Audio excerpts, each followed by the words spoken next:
Badilisha akili yako wewe,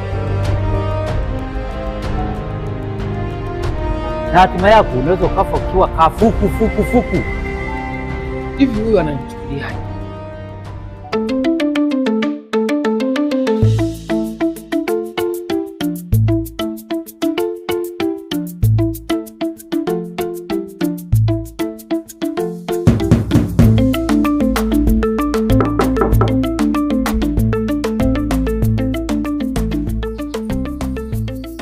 Michael. Habari yako? Salama, karibu. Bwana, uko hapa? Unaendelea? Karibu bwana. Hatimaye tumekutana tena.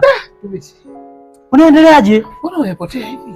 Aisee, ndugu yangu, nimepotea kuchakalika. Acha bwana. Utafutaji. Ndugu yangu, hii kazi umeifanya muda mrefu bwana. Ndio bado naendelea. Si unajua tena maisha. Ndio.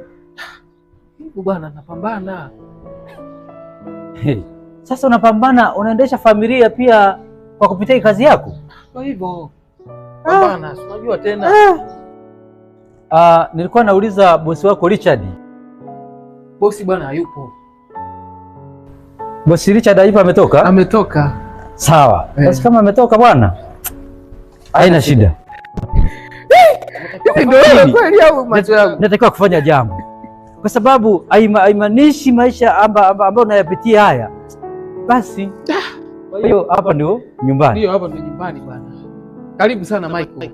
Jisikie kama uko nyumbani. Nafikiri kwamba kwa muda mwingine sasa nitakuja, ila sasa ndugu yangu, kuna jambo. Jambo gani tena Michael? Kuna jambo ambalo nitalifanya. Nataka nikushauri kitu.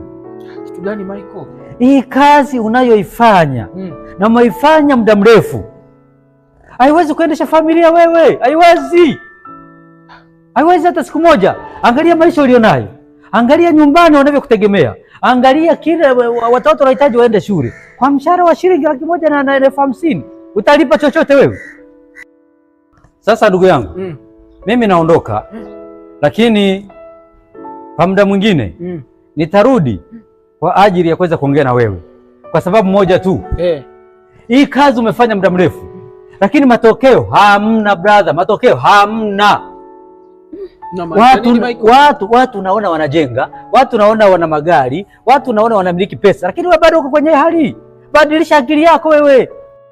Hiyo kazi ni kazi za kijinga, ni kazi za kifara, ni kazi za kiboya ambazo hazina mwanzo wala mwisho, na hatima yako unaweza ukafa ukiwa kafuku fuku fuku.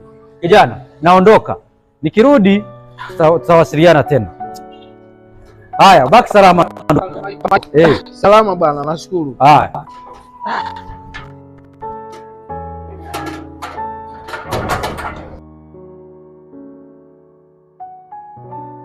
Hivi huyu ananichukuliaje kwa kazi ninayoifanya na muonekano wangu?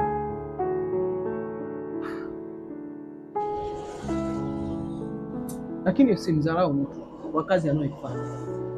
Mimi naamini tafanikiwa tu.